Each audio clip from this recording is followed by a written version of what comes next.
हरे कृष्णा। सभी का स्वागत करते हैं महाभारत के सत्र में। कुंती के जीवन चरित्र पर हमने कई सारे सत्र लिए और उनके जीवन के अंत का जो हिस्सा है वो भी हमने देखा।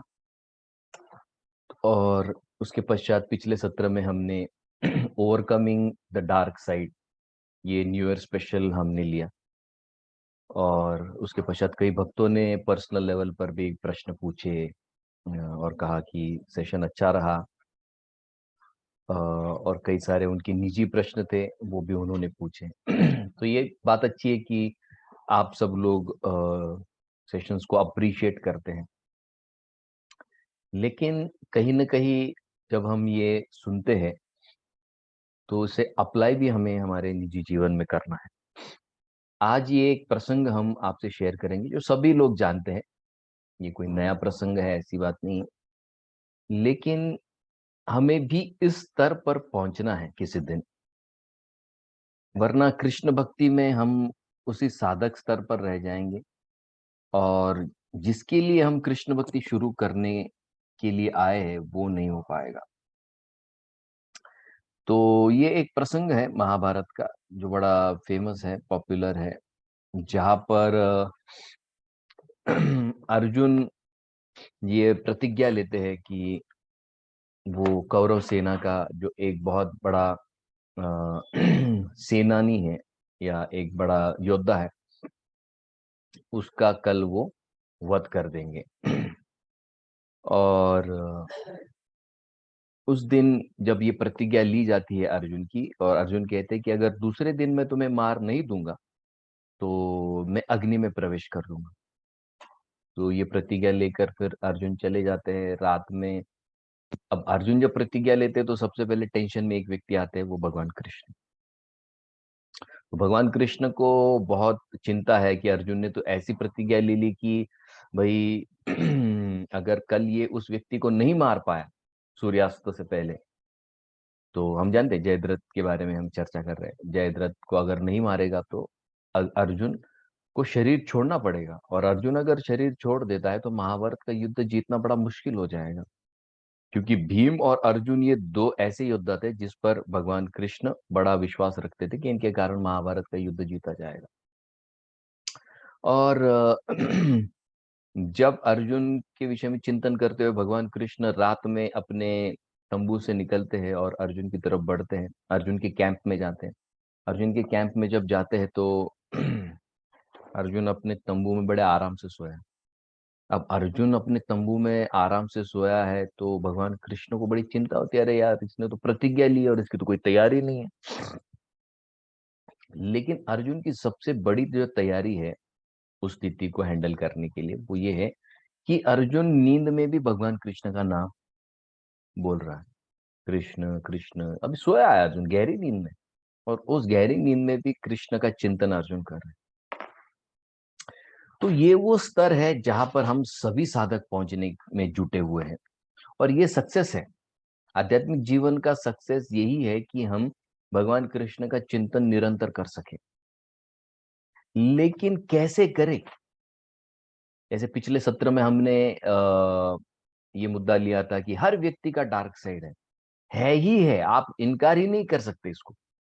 अगर आप कृष्ण भक्ति में बहुत अग्रसर हुए नहीं हैं, या आपने कृष्ण को रूबरू नहीं देखा है, सामने सामने नहीं देखा है, आपको कृष्ण की प्रचिति नहीं आई है, इसका मतलब आपको हमको हमारे डार्क साइड को हैंडल करना ही करना है, क्योंकि वो उतना प्रोमिनेंट है। इतना ही है कि वो कभी दर्शन देता है, कभी नहीं दर्शन देता, या कभी समझ में आता है, कभी नहीं समझ। ये है, इसको हम डिनाई नहीं कर सकते। और जितना हम डिनाई करेंगे, हमने पिछले सत्र में देखा, जितना हम डिनाई करेंगे उतना ये बढ़ेगा। क्योंकि अंग्रेजी में कहावत है, व्हाट यू रेजिस्ट परसिस्ट। आप जितना किसी चीज से इनकार करोगे उतना वो तेजी से आपके सामने आएगा। तो हम जाना चाहते उस स्तर पर जहां पर अर्जुन है, जो कृष्ण का चिंतन हर समय कर, लेकिन करेंगे कैसे? तो आज हमारा ये मुद्दा है कि कृष्ण को हर स्थिति में कैसे देखे। जैसे पांडव देख सकते थे, कुंती महारानी के चरित्र जब हम सुन रहे थे तो कुंती की प्रार्थनाओं में कुंती क्या कहती? कुंती यही कहती है ना कि कृष्ण विपदा संतुत शाश्वत तत्र तत्र जगत गुरु। वो कहती है पल पल मुझे संकट आने दो कृष्ण, क्यों? तस्य दर्शनम अपुनर्भव दर्शनम, आपके दर्शन से क्या होगा, मुझे फिर से इस जन्म मृत्यु के संसार में नहीं आना पड़ेगा, क्योंकि आप जब संकट आता है तो मैं आपका स्मरण करती हूँ, आपको दिखती हूँ। तो इस स्थिति पर कैसे पहुंचे हम लोग? क्योंकि ये पहुंचना अनिवार्य है, ये पहुंचना कंपलसरी है, क्योंकि ऑप्शनल सब्जेक्ट नहीं है। तो इसको आज हम सुलझाएंगे आज के सेशन में, ठीक है? तो जैसे प्रभुपाद जी को एक बार प्रश्न पूछा एक अमेरिकी रिपोर्टर ने, जब प्रभुपाद जी ने इस्कॉन की संस्था स्थापना की अमेरिका में 1967 में, तो 68 तक इस्कॉन सभी लोग जान चुके थे अमेरिका में, बहुत प्रचलित हो चुकी थी इस्कॉन। 68 में तो इस्कॉन संस्था पूरे यूके तक पहुंच चुकी थी। ये जो इस्कॉन की संस्था है वो काफी दूर दरार के देशों में भी पहुंच चुकी थी। तो प्रभुपाद जी को एक रिपोर्टर ने प्रश्न पूछा कि प्रभुपाद जी आप बताइए मुझे कि क्या आपने भगवान कृष्ण को देखा है? तो प्रभुपाद जी ने उस रिपोर्टर को कहा कि भाई, मेरे कृष्ण को देखने से आपको क्या फर्क पड़ेगा? मैंने कृष्ण को देखा है नहीं, इस चीज से आपको क्या फर्क पड़ेगा? लेकिन मैं ऐसा तरीका आपको बता सकता हूँ कि आप हर जगह कृष्ण को देख सकते हैं। तो प्रभुपाद जी जिन अमेरिकी लोगों से डील करते थे, उन अमेरिकी लोगों में ये बहुत ज्यादा देखा जाता था कि वो लोग व्यसन करते थे, कई सारी मादक पदार्थों का सेवन करते थे। तो प्रभुपाद जी उन लोगों को कहते थे कि जब, जैसे प्रभुपाद जी ये उदाहरण देते कि रसोम अप्सु कौन्ते, भगवान कृष्ण कहते हैं कि पानी के रस का जो स्वाद है वो मैं हूं। तो एक अमेरिकी व्यक्ति ने पूछा तो फिर क्या शराब का रस भी कृष्ण है? तो प्रभुपाद जी ने कहा अगर शराब पीते पीते आप कृष्ण ही है ये स्मरण करके शराब पियोगे तो धीरे धीरे आपकी शराब पीने की आदत भी छूट जाएगी। माने उस चीज में भी कृष्ण का दर्शन करना है। तो वैसे ही अर्जुन को इस चीज में महारत हासिल थी कि वो हर जगह कृष्ण को देख सकते थे। बट अर्जुन सारे प्रश्न जो पूछते हैं गीता में वो हमारे लिए पूछते हैं कि हम जैसे ऑर्डिनरी जो जीव है वो कैसे कृष्ण को हर जगह देख सकते हैं। दो चीजें, जैसे अर्जुन हमेशा कृष्ण के साथ थे और उसके साथ अर्जुन हमेशा कृष्ण के बारे में सतर्क थे, कृष्ण के बारे में चिंतन करते थे। अब हमारे साथ तो कृष्ण नहीं है, लेकिन हमें भी अर्जुन की तरह कृष्ण अगर हर समय चिंतन होने लगे तो ये हमारे लिए आसान है। हाँ, मैंने जानबूझकर वीडियो बंद किया है क्योंकि यहाँ नेटवर्क का इश्यू है। कल भी हमारे गीता सेशन में बहुत प्रॉब्लम हो रही थी, इसलिए मैंने बंद किया है। मेरी आवाज आपको आ रही होगी, आप मैसेज डाल सकते हैं। Okay, thank you. तो वैसे ही जैसे अर्जुन हमेशा कृष्ण के बारे में हमेशा चिंतन करते थे, अर्जुन का कृष्ण का जो चिंतन है वो कैसे थे, कैसा था? जैसे मान लीजिए हम सांस लेते हैं, ब्रीदिंग करते हैं। ब्रीदिंग हमारे लिए इतना नेचुरल है, इतना नेचुरल है कि हम कभी कभी ये जान भी नहीं पाते कि हम सांस ले रहे हैं कि नहीं। 4 स्टेजेस है कॉम्पिटेंस के, ये आप बहुत सुंदर विषय है, इस पर आप थोड़ा सा गौर कीजिए। दो चीजें मैं आपके सामने रखूंगा। एक है 4 स्टेजेस ऑफ कॉम्पिटेंस। कॉम्पिटेंस माने किसी व्यक्ति में किसी चीज की क्षमता कितनी है। वो क्षमता 4 स्तरों पर बांटी गई है। पहली जो है, जैसे कहा जाता है कि अ, एक होता है अनकॉन्शियस कॉम्पिटेंस। अनकॉन्शियस कॉम्पिटेंस का मतलब क्या है कि वो स्किल उस व्यक्ति के पास है और वो इतना ऑटोमेटिक है, इतना ऑटोमेटिक है कि उसको बिना समझे वो व्यक्ति उस क्रिया को कर रहा है, जैसे सांस लेना, बोलना। ड्राइविंग करते करते लोग बोलते हैं, ड्राइविंग करते करते लोग गियर बदलते हैं। ये क्या है? अनकॉन्शियस। उसमें इतनी वो क्रिया करने का सामर्थ्य है कि वो अपने आप हो रहा है। वैसे ही होता है अनकॉन्शियस इनकॉम्पिटेंस, वैसे होता है कॉन्शियस कॉम्पिटेंस, और वैसे होता है कॉन्शियस इनकॉम्पिटेंस। तो जैसे ये एक स्तर हमने देखा अनकॉन्शियस कॉम्पिटेंस। अनकॉन्शियस कॉम्पिटेंस मैंने क्या, जैसे ब्रीदिंग नेचुरल है मेरे लिए, अपने आप हो रहा है, मुझे कुछ करने का प्रयास। वैसे ही अर्जुन की स्थिति थी, उससे अर्जुन को कृष्ण का स्मरण करने के लिए कोई बहुत प्रयास नहीं करना पड़ता था, उसके लिए नेचुरल था, जैसे ब्रीदिंग नेचुरल है। तो हमें भी कृष्ण भक्ति, कृष्ण स्मरण अर्जुन कुंती पांडव की तरह करना है, जो उनके लिए अनकॉन्शियस अपने आप हो रहा था। लेकिन उस स्तर तक हम कैसे पहुंचे, ये आज हमारा मुद्दा है। तो मैं आपके सामने अभी कुछ व्यवहारिक उदाहरण प्रस्तापित करूंगा, रखूंगा, जिसको आप थोड़ा गौर से सुनिए, क्योंकि हम हमारे आने वाले पॉइंट से इसको कनेक्ट करने वाले। जैसे एक स्कूल विजिट की बात है, ये रियल स्टोरी है। एक स्कूल है जहां पर वो बच्चों को अलग अलग जगहों पर लेकर जाते हैं, अलग अलग लोगों से मिलवाते हैं, और अलग अलग लोगों से मिलवाते हैं, और वो क्या करते हैं कि अलग अलग चीजें उन बच्चों को सिखाते हैं। जैसे वो एक बार एक स्कूल के टीचर बच्चों को विजिट के लिए कोकोनट फार्मिंग में लेके गए। कोकोनट फार्मिंग पता है आपको, जहाँ पर नारियल के बहुत पेड़ होते हैं।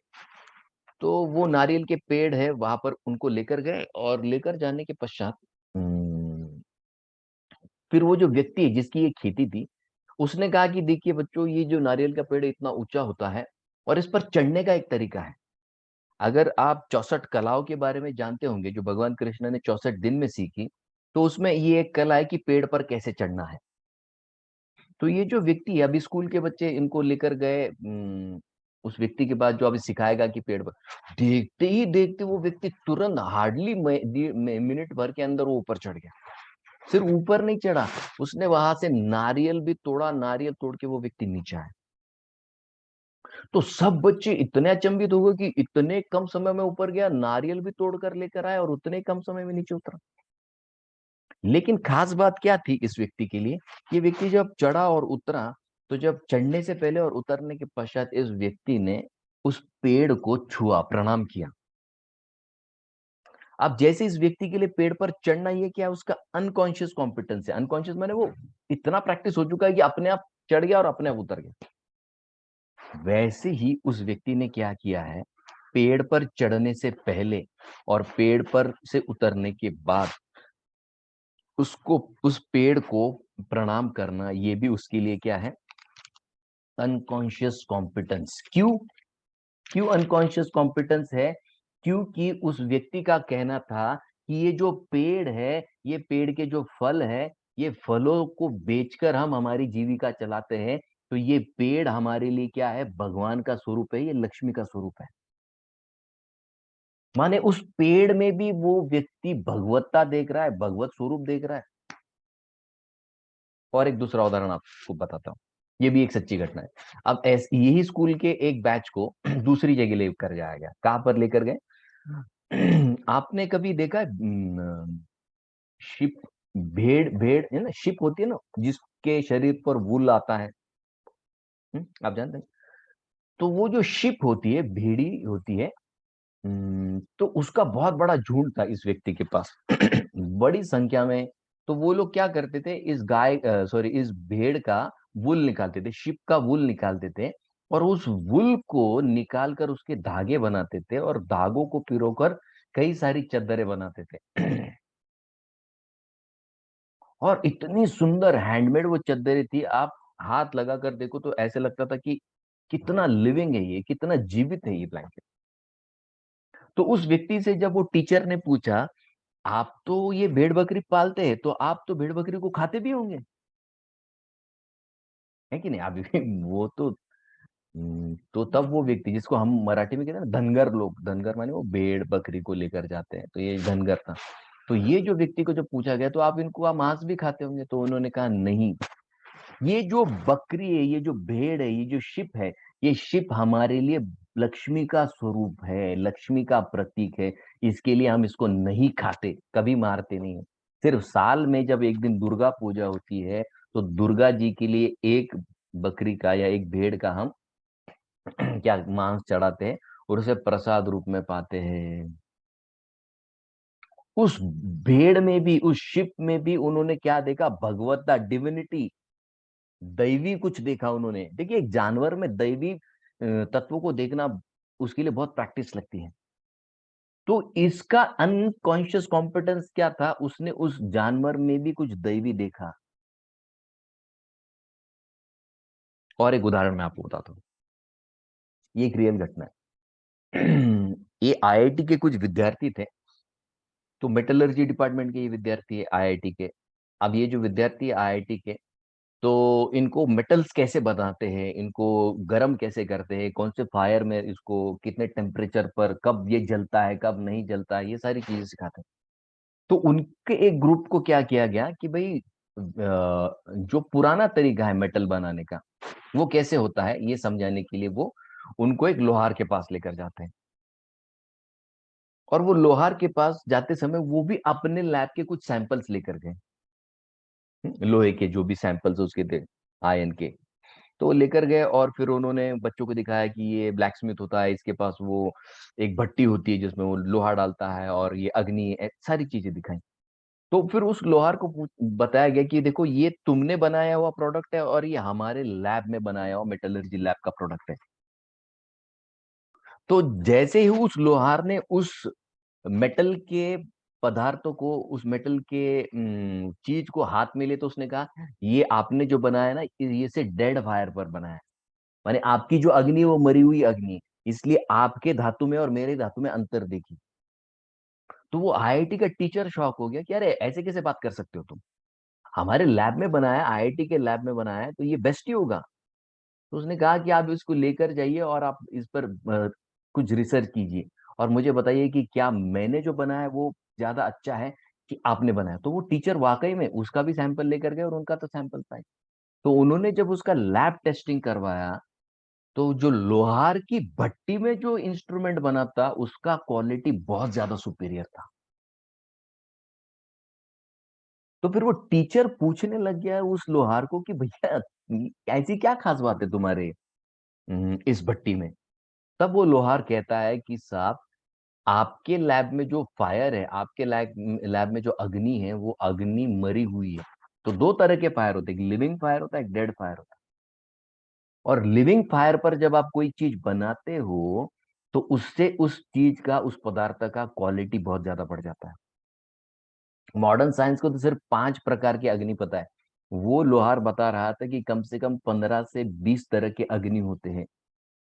जैसे हम देखते थे ना पहले यज्ञ में जब अग्नि जलाते थे तो वो क्या करते थे, अरणी का जो लकड़ी है उस 2 अरणी के लकड़ी को घिसकर अग्नि उसमें से निकालते थे मंत्र के उच्चारण से। लकड़ी में भी अग्नि होती है ना, तभी घिसकर जंगल में आग कैसे लगती है, घर्षण से ही लगती है। दो बड़े बड़े पेड़ एक दूसरे से घिस जाते हैं, उसमें हवा होती है और जैसे ही पहला स्पार्क होता है वो भड़क जाता है। वैसे अरणी का एक वुड होता है, ये अरणी की लकड़ी को अगर 2 लकड़ियों को आप घिसोगे ना उसमें से अग्नि प्रकट हो जाए। तो ये जो लोहार है, इस लोहार के लिए वो सिर्फ अग्नि नहीं थी, वो जब भी कभी वहां पर जाता था उसके भट्टी के पास में, तो वो क्या करता था, उस भट्टी को पहले प्रणाम करता था क्योंकि वो भट्टी उसके लिए भगवत स्वरूप है। जैसे कृष्ण गीता में कहते हैं ना, भूमि अपो अनलो वायु खम मन बुद्धि रेवच। अग्नि भी कृष्ण का तत्व है, तो वो उस अग्नि में कृष्ण का दर्शन करता था। उसके लिए अनकॉन्शियस इनकॉम्पिटेंस था कि हाँ ये अग्नि अग्नि नहीं है, ये भगवत स्वरूप है मेरे लिए, इस पर मैं काम करूंगा तब जाकर मुझे मेरी रोजी रोटी कमाने के लिए मिलेगा। तो मैंने जितने भी उदाहरण दिए, फिर वो ये भेड़ बकरी चराने वाले का हो, इस लोहार का हो, उस पेड़ पर चढ़ने, इनका अनकॉन्शियस कॉम्पिटेंस क्या है, इन्होंने हर वो चीज जिनसे ये जुड़ी हुई है उसमें इन्होंने कृष्ण के स्वरूप को देखना शुरू कर दिया है। इन्होंने क्या किया है, उस चीज में कृष्ण को देखना शुरू कर दिया है। जैसे इन्होंने अग्नि में कृष्ण को देखना शुरू कर दिया, उसने उस भेड़ के बालों में, उसके लिए वो लक्ष्मी का स्वरूप है, उसके लिए वो बकरी नहीं है अभी, उसके लिए वो ऑर्डिनरी बकरी नहीं है, उसके लिए वो लक्ष्मी का स्वरूप है क्योंकि उसको बेचकर उसको धन मिलने वाला है। हर एक प्रक्रिया बहुत सिंपल है, बहुत नेचुरल है, हमारे लिए डे टू डे अफेयर है। जैसे और है कि आप अगर कभी कॉटन इंडस्ट्री में जाओ, तो कॉटन इंडस्ट्री में 2 तरह की, एक तो टेक्सटाइल मिल वाला होता है और एक हैंडमेड होता है। साड़ी भी जब आप बनाते हैं ना, एक टेक्सटाइल वाली होती है, एक हैंडमेड होती है। हैंडमेड महंगी होती है और एक साड़ी बनाने के लिए समय लग जाता है, लेकिन जब वो बनती है ना उसकी कीमत इतनी ज्यादा होती है कि वो 10,000, 15,000, 20,000 में भी बिकती है। मैं गया था एक जगह पर, या कुसूर करके एक गांव है, वहां पर एक व्यक्ति है वो बनाते हैं घर पर, वो पैठनी साड़ी बनाते हैं और इतनी सुंदर, ऐसी सुंदर नक्शी उस साड़ी पर। मैंने कहा कितने की बेचते हैं? बोले हमें बनाने के लिए कुछ 10-12 हजार लगते हैं, लेकिन बाहर मार्केट में अगर यही साड़ी आप लेने जाओ तो कम से कम 30 हजार से कम में नहीं मिलेगी आपको ये साड़ी। क्योंकि उनके पास वो स्किल है। अभी वो जो धागा है वो कॉटन है, अभी उनके लिए वो कॉटन नहीं है, वो कॉटन अभी उनके लिए लक्ष्मी स्वरूप हो गया। उसमें वो डिवाइन एस्पेक्ट देखना शुरू कर दिए हैं। तो मेरा मुद्दा क्या है, हमने स्टार्ट कहां से किया कि अर्जुन के लिए हर जगह कृष्ण का स्मरण करना नेचुरल है। वैसे ही इन लोगों को, फिर वो शेपर्ड हो, वो पेड़ पर चढ़ने वाला हो, वो ब्लैकस्मिथ हो, या ये कॉटन वीविंग का ये जो व्यक्ति है, इनके लिए वो जिस चीज से जुड़े हैं उनमें उन्होंने भगवत्ता देखना शुरू कर दिया है। तो सबसे पहले अगर हमें अर्जुन के स्तर पर पहुंचना है तो हमें कृष्ण को मैटर में देखना शुरू करना पड़ेगा। हम जिन जिन भौतिक पदार्थों से कनेक्टेड है उनमें मुझे पहले कृष्ण को देखना पड़ेगा। दो चीजें हैं, देखिए, एक है अध्यात्म और एक है व्यवहार। हमको क्या लगता है स्पिरिचुअलिटी अलग है, अध्यात्म अलग है, और व्यवहार माने प्रैक्टिकलिटी अलग है। नहीं, शास्त्रों की सुंदरता यही है कि वो अध्यात्म, उन्होंने व्यवहार में ही अध्यात्म को डाल दिया है। व्यवहार और अध्यात्म को अलग अलग नहीं रखा है उन्होंने। तो शास्त्र पहले व्यवहार सिखाते हैं और बाद में अध्यात्म आता है। हम उल्टा करते हैं, हम पहले अध्यात्म लाते बाद में व्यवहार सीखते। नहीं, शास्त्र पहले व्यवहार सिखाएगा फिर अध्यात्म उसमें जोड़ेगा। जैसे हमको हमेशा कहा जाता है, first become humans then you become a devotee. अरे पहले इंसान तो बनो, बाद में भक्त बनने की बात करना। जैसे प्रभुपाद जी हमेशा कहते थे, first become conscious then you become Krishna conscious. अरे पहले कुछ समझने तक तो पहुंचो, बाद में कृष्ण का चिंतन करना। और ये चीज जब हम नहीं समझते हैं तो फिर हमको प्रैक्टिकल चीजें भी इम्प्रैक्टिकल लगने लगती है। जैसे अर्जुन है, अर्जुन को जब कृष्ण ने कहा कि तुझे युद्ध करना है, अर्जुन को लग रहा था कितना इम्प्रैक्टिकल है ये युद्ध, कितना अव्यवहार है ये। और अर्जुन क्या कर रहा था, उसे उसमें प्रैक्टिकलिटी नहीं दिख रही थी, उसने भागने की कोशिश में जुटा है। उसको लग रहा है कि युद्ध नहीं करना है, भाग जाऊंगा मैं युद्ध से। वो उस सिचुएशन को डील नहीं कर पाया अर्जुन, तभी तो बोला ना कि साधु बन जाऊंगा, फकीर बन जाऊंगा, भिखारी बन जाऊंगा। मैंने क्या, अर्जुन भागने में जुटा हुआ है। वैसे ही हम में से कई जो है साधक, वो क्या करते हैं, जब डिफिकल्ट सिचुएशंस आते हैं हम उसको अवॉइड करते हैं, हम उससे भागते हैं। लेकिन मुद्दा ये है कि कहाँ तक भागोगे और कब तक भागोगे। कब तक भागोगे, कहाँ तक भागोगे? क्योंकि ये उस व्यक्ति या स्थिति के बारे में नहीं है जो आपको पीड़ा दे रही है, पीड़ा दे रही है कोई व्यक्ति आपको, या कोई स्थिति आपको पीड़ा दे रही है। अगर वो व्यक्ति या स्थिति है वो तो चली जाएगी, लेकिन वो चले जाने के बाद सारी चीजें ठीक हो जाएगी कि आपके जीवन में? नहीं होगी। क्योंकि वैसे ही स्थिति, वैसे ही दूसरा व्यक्ति और दूसरी जगह पर मिलेगा। जीवन में आपको लोगों से और स्थितियों से डील करना सीखना पड़ेगा। हम क्या करते हैं, हम उसको टालने में लग जाते हैं कि नहीं यार इसको निग्लेक्ट करो। अरे निग्लेक्ट नहीं होता है कोई चीज जीवन में, क्योंकि प्रकृति को ऐसे डिजाइन किया गया है कि दूसरा व्यक्ति वैसे ही दिखने वाला या वैसे ही क्रिया करने वाला आपके सामने आएगा, वैसे ही स्थिति आएगी और उस स्थिति से डील करना आपको सीखना पड़ेगा। ये कंपलसरी है, इसको टालिए मत। तो ये व्यक्ति या स्थिति के बारे में नहीं है, ये मानसिकता के बारे में है कि मैं उस व्यक्ति से, उस स्थिति से कैसे डील करूं, ये मुझे सीखना होगा। और जब तक मैं ये नहीं सीखूंगा, मैं आध्यात्मिक जीवन में प्रगति नहीं कर पाऊंगा। प्लीज ये समझिए आप लोग। क्योंकि हमने दो चीजें की है, जैसे मैंने पहले बताया, हमने अध्यात्म को और व्यवहार को अलग अलग बनाया है। हालांकि अध्यात्म में ही व्यवहार है और व्यवहार में ही अध्यात्म है, ये दो चीजें अलग नहीं है। अब प्रश्न आता है कि भाई ठीक है, फिर इसको डील कैसे करें, इस स्थिति को प्रैक्टिकली कैसे हैंडल करें? इसका भी उत्तर कृष्ण ही देते हैं। कृष्ण क्या कहते हैं, तस्मात् सर्वेषु कालेषु माम अनुस्मर युद्ध च। अब अर्जुन को क्या कह रहे कृष्ण, माम अनुस्मर, मेरा स्मरण, युद्ध च, कहां पर करो, युद्ध में भी करो। अब अनुस्मरण माने क्या, रिमेम्बरेंस, स्मरण करना। अब यह स्मरण करना भगवान का आध्यात्मिक क्रिया है। और युद्ध प्रैक्टिकल है, डे टू डे लाइफ में है। एक जगह आध्यात्मिक है और एक जगह प्रैक्टिकल है। कृष्ण ने कहा हमारे जीवन में भी यही होने वाला है। हर क्षण एक तो मेरे मन से युद्ध है, नहीं तो बाहर से कोई जो व्यक्ति है उसके अहंकार के साथ मेरा युद्ध है। युद्ध हर क्षण है, हम इसको टाल नहीं सकते। तो यहाँ पर कृष्ण क्या कह रहे हैं, अनुस्मरण करना यानी कृष्ण का चिंतन करना और युद्ध, ये दो अलग चीजें नहीं है। हमें एक क्या लग रहा होगा, कृष्ण का स्मरण आध्यात्मिक है और युद्ध करना तो प्रैक्टिकल है। नहीं, उदाहरण से समझाता हूं, ये दो चीजें अलग नहीं है। जैसे कोई स्त्री जब माँ बनती है ना, तो उसके लिए बच्चे का स्मरण करना और बच्चे की सेवा करना, ये दो अलग अलग चीजें नहीं होता। उसके लिए दोनों ही एक्टिविटीज पैरेलल और एक साथ चलती हैं। जब कोई माँ रास्ते से चल रही है, हालांकि बच्चा घर पर है, लेकिन जैसे ही किसी दुकान में वो कोई छोटे बच्चे का कपड़ा देखती है, इमीडिएट क्या होता है, बच्चे का स्मरण होता है और बच्चे के विषय का चिंतन शुरू हो जाता है। अब उसके लिए बच्चा भले ही घर पे हो, लेकिन बच्चे का चिंतन कंटिन्यूस हो रहा है। क्यों? क्योंकि ये कपड़ा मेरे बच्चे को कैसे दिखेगा, ये गाड़ी पर मेरा बच्चा कैसे दिखेगा, ये चीज लूंगी तो मेरा बच्चा कैसे दिखेगा। अब उसके लिए बच्चे का चिंतन और बच्चे की सेवा अलग अलग नहीं है, वो एक बनकर हो गया है।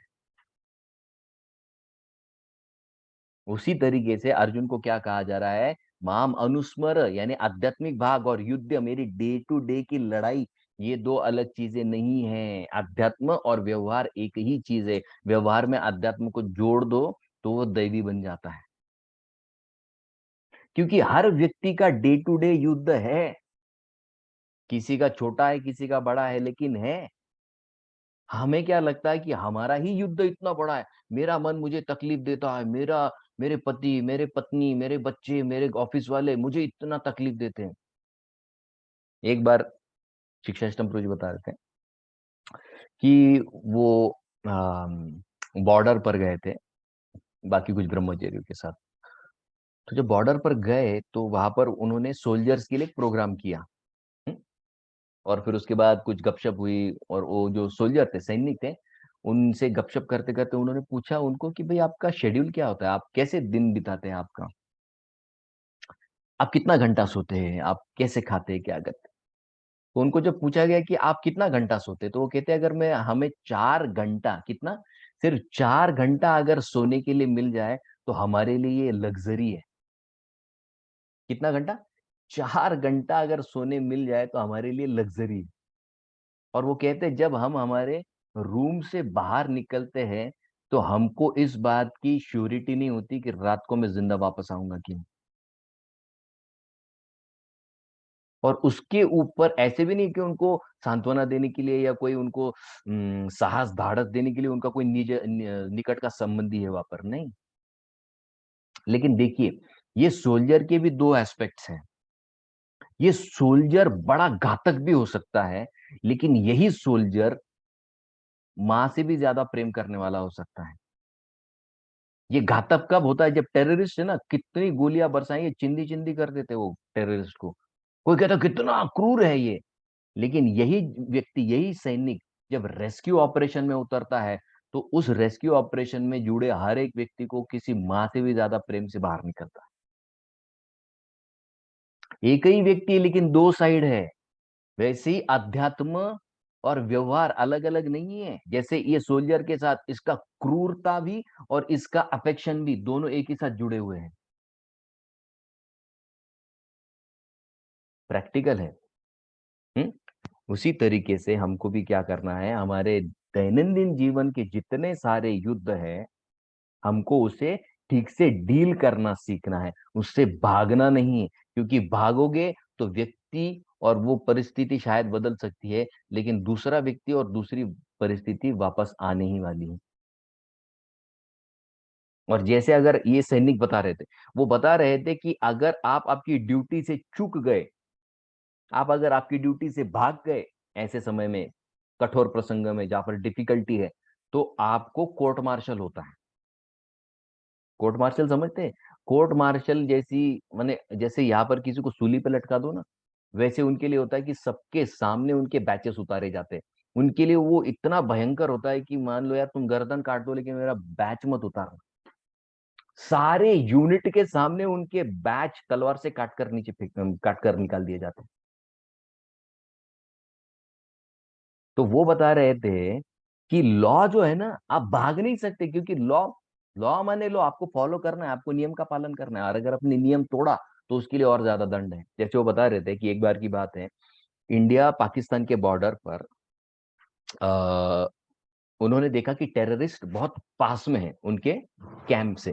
तो उन्होंने हेड कमांड को फोन किया कि साहब ऐसे ऐसे है और सामने तो टेररिस्ट दिख रहे, कभी भी हमला बोल सकते, तो आप हमको ऑर्डर दीजिए।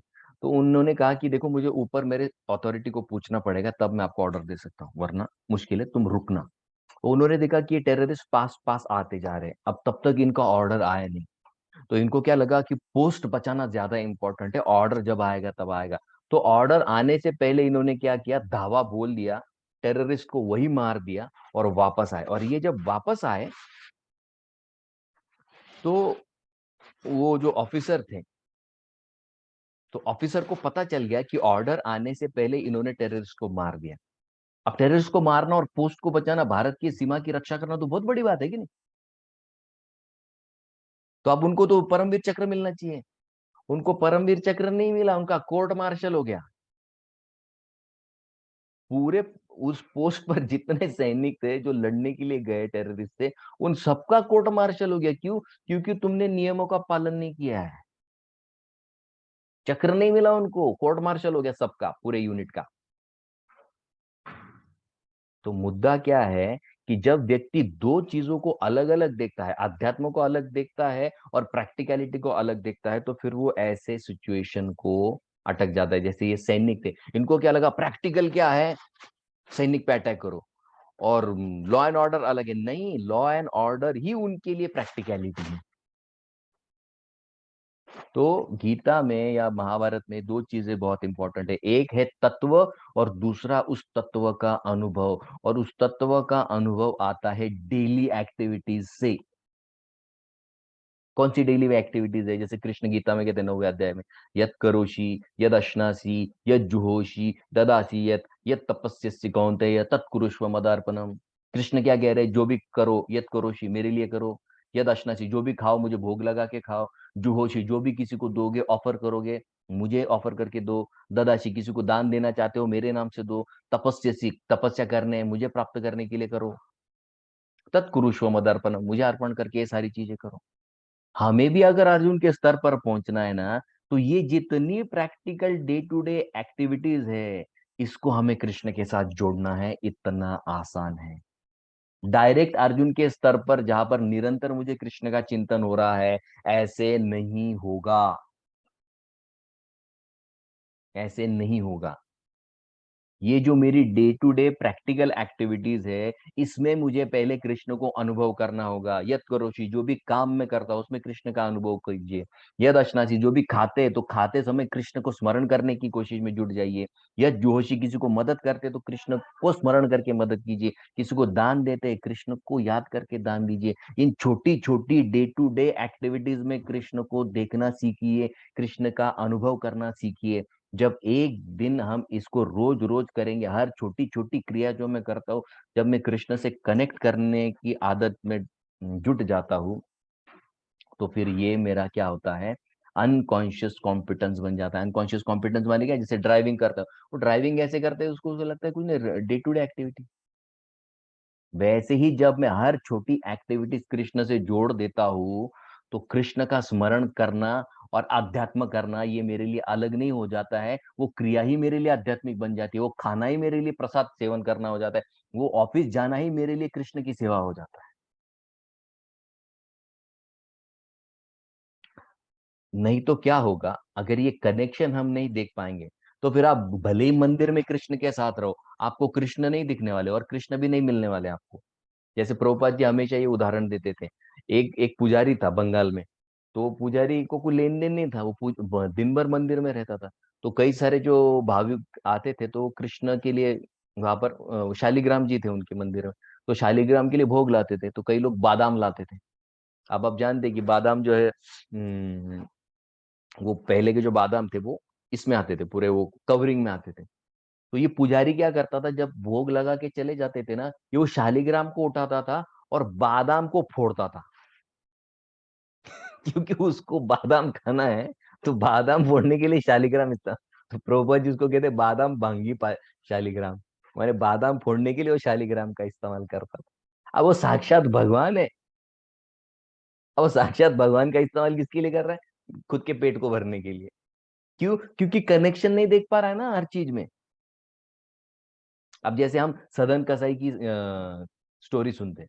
अब सदन कसाई जो है, आप सोचिए, वो व्यक्ति कसाई है, मांस बेचता था रोज, रोज मांस बेचता था, लेकिन मांस बेचते बेचते वो कृष्ण का नाम लेता था, कृष्ण कृष्ण कृष्ण, हर मोमेंट कृष्ण का नाम लेता था।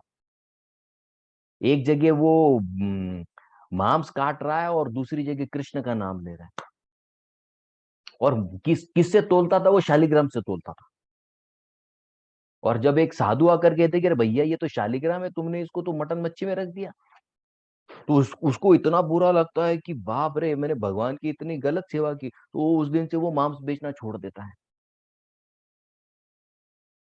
तो उसका प्रोफेशन अलग था, लेकिन उसमें भी उसने कृष्ण डाल दिया, तो इतना शुद्ध हो गया कि मांस बेचना छोड़ दिया, क्योंकि कृष्ण से कनेक्शन आ गया। तो वैसे ही अगर हमें अर्जुन की तरह कृष्ण को हर जगह स्मरण करना है, तो प्रैक्टिकल क्या है, जो चीज कर रहे हो, जैसे सदन का सही मांस बेचते बेचते कृष्ण का नाम ले, अलग कुछ नहीं करना है, कृष्ण को जोड़ना है। तो सबसे पहले कृष्ण को हमको भौतिक चीजों में देखना सीखना है, उसके बाद हम कृष्ण को वास्तविक रूप में देख सकेंगे। एक बहुत सुंदर स्टोरी बताता हूं मैं आपको। ये श्री संप्रदाय में ये स्टोरी बहुत प्रचलित है। तो वो आचार्य इस स्टोरी को बताते हैं, ये हम सब जानते हैं, दामोदर लीला की स्टोरी है, लेकिन उसका थोड़ा अलग वर्जन है। एक बार की बात है, भगवान कृष्ण घर में माखन चोरी करते, और माखन चोरी करते तो माता को बहुत गुस्सा आता है। अब माँ को इतना गुस्सा आया, इतना गुस्सा है कि वो छड़ी ली और छड़ी लेकर भागने लगे। अब कृष्ण आगे, माँ पीछे, और माँ जो भागे जा रही है।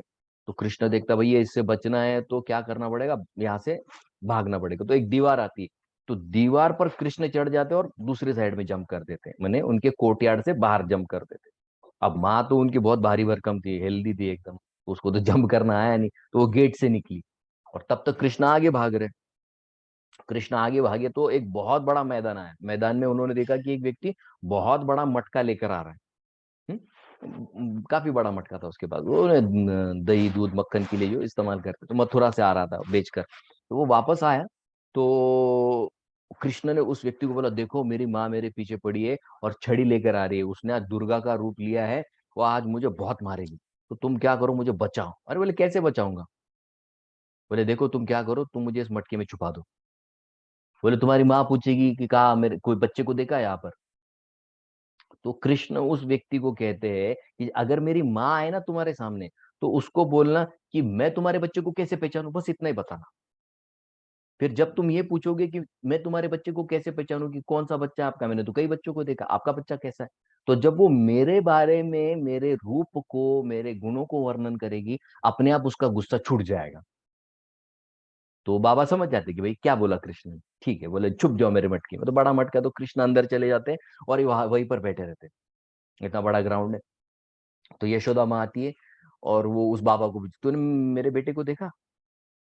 नहीं, उससे पहले वो पूछती है कि तुम यहाँ पर क्यों बैठे हो इतने बड़े खुले मैदान। तो वो बाबा कहता है, भाई नंद महाराज ने कोई ऐसा नियम बनाया कि कोई व्यक्ति कहीं नहीं बैठ सकता, मेरी मर्जी में कहीं पर भी बैठू। तो फिर यशोदा माँ उसको पूछती है, बोले ठीक है छोड़ो, तुमने मेरे बेटे को देखा? तो बाबा वही पूछता है जो कृष्ण ने उनको बोला। तो कृष्ण ने उनको क्या बोला, मुझे क्या पता आपका बेटा कैसा दिखता है, आप बताओ आपका बेटा कैसा, तो मैं बताऊंगा कि देखा कि नहीं देखा। अब यशोदा माई कृष्ण के गुणों का, रूप का, उसके आंखों का, उसके बालों का जैसे जैसे वो वर्णन करने लगती है, यशोदा माई का गुस्सा धीरे धीरे धीरे इतना शांत हो जाता है, इतना शांत हो जाता है कि उसके हाथ से छड़ी छूट जाती है। और जब छड़ी छूट जाती है तो वो बाबा इतना आश्चर्यचकित हो जाता है कि अरे, इस बच्चे के खाली गुणों को, रूप रंग को डिस्क्राइब करते करते इसका गुस्सा पिघल गया।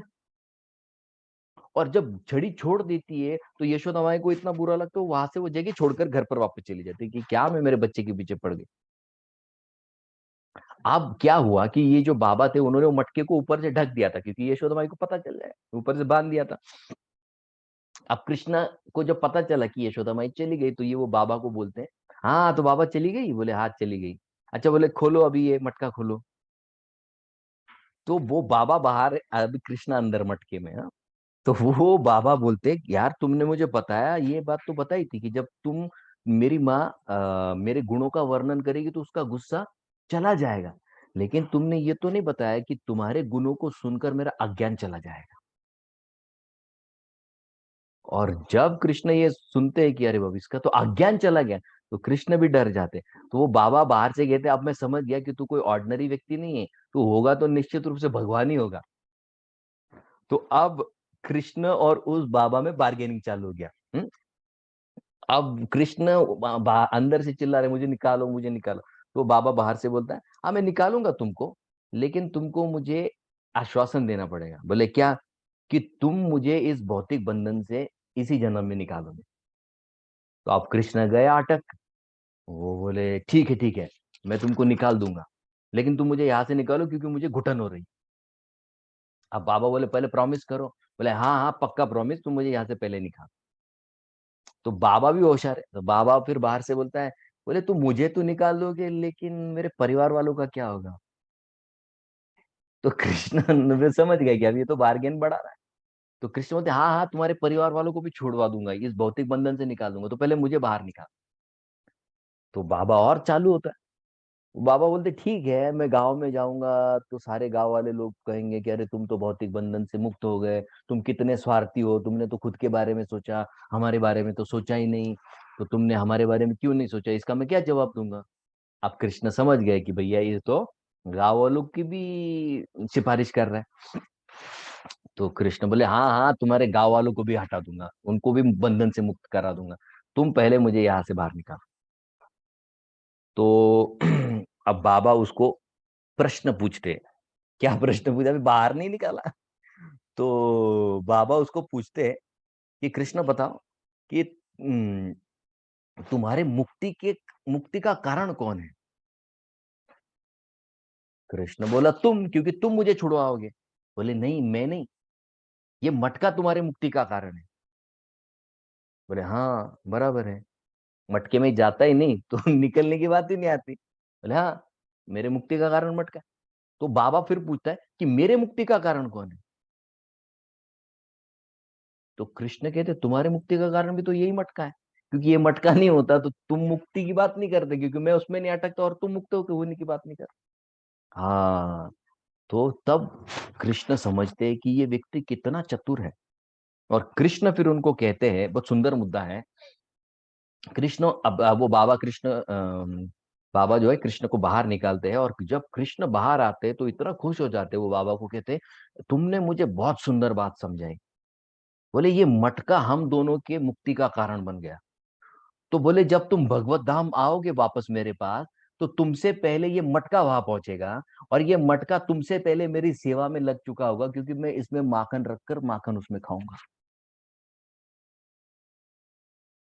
हालांकि मटका देखिए भौतिक पदार्थ है, हम्म, वो कोई बहुत आध्यात्मिक पदार्थ नहीं है, लेकिन जब उसका कनेक्शन कृष्ण से हो गया, अब वो मटका भौतिक नहीं रहा, वो आध्यात्मिक बन गया। वैसे ही हमारी क्रियाओं के बारे में है। हमारी क्रिया आध्यात्मिक कब बनती है? जब हम उनको कृष्ण से कनेक्ट कर देते हैं। वैसे ही हमारे जीवन में जितने संकटमय स्थिति आते हैं, उसको अगर हम कृष्ण से जोड़ दे, तो वही संकटमय स्थिति हमारे मुक्ति का कारण बन जाती है। करना क्या है? वो संकटमय स्थिति अभी संकटमय स्थिति नहीं है, वो कृष्ण स्वरूप है। वो व्यक्ति जो मुझे पीड़ा दे रहा है, वो अभी कृष्ण का कोई व्यक्ति, भेजा हुआ व्यक्ति, क्योंकि मुझे कुछ सीखना है। जैसे परीक्षित राजा भागवत के प्रथम स्कंद में ये बताते हैं, निर्वेद मूलो द्विज शाप रूपो। वो कह रहे थे कृष्ण में मैं भौतिक चीजों से इतना आसक्त हो गया, इतना आसक्त हो गया, कि मुझ में भौतिक चीजों से जो निरासक्ति है उसे उत्पन्न करने के लिए तुम किस रूप में आए? द्विज शाप रूपो, तुम उस ब्राह्मण के बच्चे के शाप के रूप में आए। परीक्षित राजा उस ब्राह्मण के शाप में भी कृष्ण को देख रहे हैं। तो जो व्यक्ति मुझे पीड़ा दे रहा है, जो स्थिति मुझे संकटमय लग रही है, फिर मैं उसे कृष्णमयी क्यों नहीं देख पा रहा हूं? क्योंकि मैं कृष्ण से कनेक्ट नहीं कर पा रहा हूं, क्योंकि मेरी शुरुआती गलत है। और शुरुआत कहाँ से करनी है? हमने आपको बताया कि जैसे वो श्लोक हमने लिए ना, यद जुहोषि, यद ददासी, यद करोषि, यद तपस्वी, एस असनाशी। ये छोटी छोटी हमारी जो डेली एक्टिविटीज है, वो कृष्ण से पहले कनेक्ट कीजिए आप। उसके बगैर चेंज नहीं आएगा। चेंज हमेशा छोटा होता है, और छोटा चेंज रोज रोज रोज रोज करेंगे तब वो बड़ा बनता है। जैसे यहाँ पर परीक्षित राजा के बारे में बताया कि उस द्विज के शाप में भी वो कृष्ण का स्वरूप देख रहे हैं। हुँ? तो सबसे पहले हमको कृष्ण डायरेक्टली बाहर नहीं दिखेंगे, क्योंकि हमारी उतनी दृष्टि नहीं है, उतना हमारा चेतना विकसित नहीं है। मुझे कृष्ण को पहले पदार्थ में ही देखना पड़ेगा, मेरी दैनंदिन क्रियाओं में कृष्ण को देखना पड़ेगा। जो दैनंदिन जीवन में जो लोग मुझसे जुड़े हैं, फिर वो मेरे टीचर्स हो सकते हैं, मेरे पेरेंट्स हो सकते हैं, मेरे दोस्त हो सकते हैं, जिनको मैं पसंद करता हूँ वो हो सकते हैं, जो जिनको मैं नहीं पसंद करता हूँ वो हो सकते हैं। वहां पर मुझे पहले कृष्ण को देखना सीखना होगा। जैसे महाभारत में ये प्रसंग आता है, बहुत फेमस प्रसंग है, हम सब जानते हैं, दोहराता हूँ यहाँ आपके सामने। जब द्रौपदी, ये सारे जो पांडव वनवास में होते हैं, तो एक जगह जब हिमालय की तरफ ये लोग बढ़ते हैं, तो द्रौपदी कहती है भीम को, यहाँ से मैंने सुना है, यहाँ से गंधर्वों की नगरी शुरू होती है, और वहां पर ना बहुत सुंदर सुंदर कमल होते हैं। कोई तो 1000 दल वाले कमल होते हैं, कोई तो सुनहरे सुनहरे कमल होते हैं। तो मुझे आप एक कमल लेकर आओ। अब पत्नी ने कहा, तो पति को तो करना ही करना है, वो थोड़ी ना तो वो अभी पति है, तो द्रौपदी वो ठीक है लेकर आता हूँ। तो जब वो हिमालय की ओर जाने लगते हैं, तो वहां पर बीच में एक बहुत बड़ा वानर उनको दिखता है, और वो वानर जो उसकी पूंछ फैलाए बैठा हुआ है। और अब भीम को जाना है वो बाजू, क्योंकि उसको वो कमल लाना है। तो भीम भी शक्तिशाली, वानर भी शक्तिशाली, तो भीम उस वानर को दे, वानर बाजू हटो, मुझे वहां पर कमल लेने जाना है। तो वो वानर कहता है, देखो मैं बूढ़ा हूँ, मैं थक गया हूँ, तुम क्या करो, मेरी पूंछ उठाकर बाजू में रख दो। तो नहीं, पहले वो वानर कहता है कि तुम मुझसे छलांग मार के चले जाओ ना। तो भीम कहते हैं कि मेरे भाई ने लंका में छलांग मारी थी, उसने समंदर को छलांग मार के गए थे, उन्होंने समंदर को छुआ नहीं, छलांग मार कर गए थे। क्यों? क्योंकि वो भगवत स्वरूप है। वैसे ही तुम में भी भगवान कृष्ण का परमात्मा स्वरूप अंश है, इसलिए मैं तुमको लांग नहीं सकता, तुम्हारी पूंछ को लांग नहीं सकता, इसलिए तुम पूंछ हटाओ। वैसे ही सामने वाला व्यक्ति वो अच्छा है बुरा है, क्या उसमें मैं कृष्ण तत्व को देख सकता हूँ क्या? क्या उसमें मैं कृष्ण का अंश देख सकता हूँ क्या? ये जब हम प्रैक्टिस करेंगे, तब फिर क्या होगा कि हम वो कृष्ण का स्मरण कर सकेंगे, जैसे अर्जुन करते थे, वो नींद में भी कृष्ण का नाम लेते थे। लेकिन हमारे मन को, जो कृष्ण का निवास है, जैसे कृष्ण हमारे हृदय में परमात्मा स्वरूप है, वो कृष्ण का निवास है, ये शरीर कृष्ण का निवास है। लेकिन हमारे मन में कृष्ण की जगह हमने क्या किया है? काम, क्रोध, लोभ, मद, मोह, मात्सर्य, इन सब चीजों को भर कर रखा है। कृष्ण की जगह किसको दे दी है? हमने उन 6 चोरों को देकर रखी है। इसलिए मैं कृष्ण को हर जगह नहीं देख सकता, इसलिए मुझे अगर अर्जुन की तरह बनना है, हर क्षण कृष्ण को देखना है, तो मुझे जिन छोटी छोटी चीजों में कृष्ण जुड़े हैं, जैसे दैनंदिन जीवन है, हम जो खान पान करते हैं, जिन लोगों के साथ बैठते हैं, अगर उनमें हम कृष्ण को जोड़कर देखना सीख जाए, तो मैं फिर हर जगह कृष्ण को देख सकता हूँ। क्योंकि कृष्ण क्या है? कृष्ण की स्पेशलिटी क्या है? कृष्ण बहुत स्पेशल है, बहुत ज्यादा स्पेशल है, लेकिन बहुत आसानी से एक्सेसिबल भी है। आपको रतन टाटा को मिलना होगा, बहुत स्पेशल व्यक्ति है, लेकिन वो इजीली एक्सेसिबल नहीं है। यहाँ पर तो कृष्ण है, जो अनंत कोटि ब्रह्मांड के नायक है। अनंत कोटि ब्रह्मांड नायक की उपाधि सिर्फ कृष्ण के लिए लगती है, क्योंकि कृष्ण ही जो महाविष्णु स्वरूप है, उनके रोम छिद्र से एक एक ब्रह्मांड, अनंत कोटि ब्रह्मांड निकलते हैं। अन्य दूसरे व्यक्ति के लिए मत इस्तेमाल कीजिए, क्योंकि ये अपमान हो जाएगा कृष्ण का। जो व्यक्ति जिस स्वरूप का है नहीं, अगर कोई चपरासी उसको मैं कह दूं कि भाई तुम तो बहुत बड़े साहब हो, तो वो साहब का अपमान हो जाता है। वैसे अनंत कोटि ब्रह्मांड नायक ये सिर्फ महाविष्णु ही करते हैं, जो कृष्ण का एक अवतार है। ठीक है। तो भले ही कृष्ण हमसे बहुत दूर रहते हैं गोलोक में, लेकिन कृष्ण को यहाँ रहते हुए भी मुझे अनुभव करना आसान है, अगर मैं सबसे पहले कृष्ण को मैटर में देखना शुरू कर दूं, क्योंकि कृष्ण मैटर में भी है, जड़ पदार्थ में भी है, कृष्ण मेरे हृदय में भी है, और कृष्ण मेरी चेतना में भी आएंगे। आप बात समझ रहे हैं?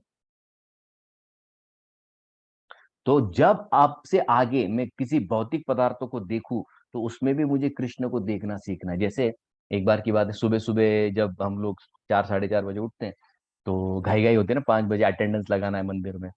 तो एक भक्त थे मंदिर के, आश्रम के।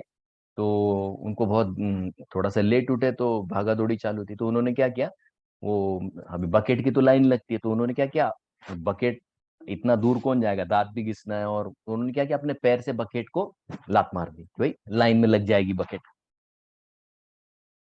तो हम हमारे एक सीनियर थे, उन्होंने देख लिया। तो फिर बाद में उन्होंने कहा कि भाई देखो, ये जो बकेट है ना, इसमें हम पानी रखते, गर्म पानी।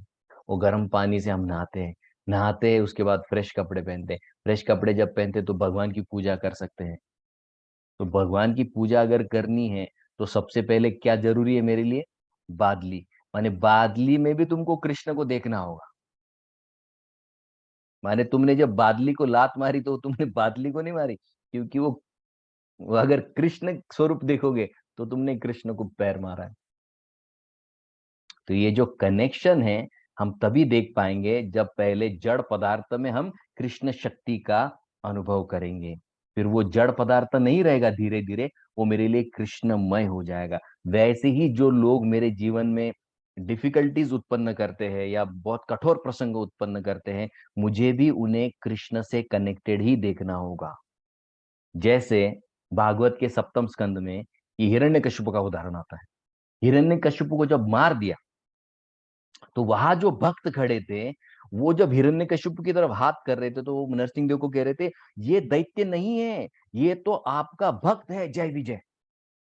माने वो हिरण्यकशिपु जो इतना क्रूरी था, इतना क्रूरी था, कितनों को नहीं मारा होगा, गायों को मारा, ब्राह्मणों को मारा, बच्चों को मारा, भक्तों को मारा। वो क्या कह रहे, ये हिरण्यकशिपु दैत्य नहीं, ये आपका नित्य दास है।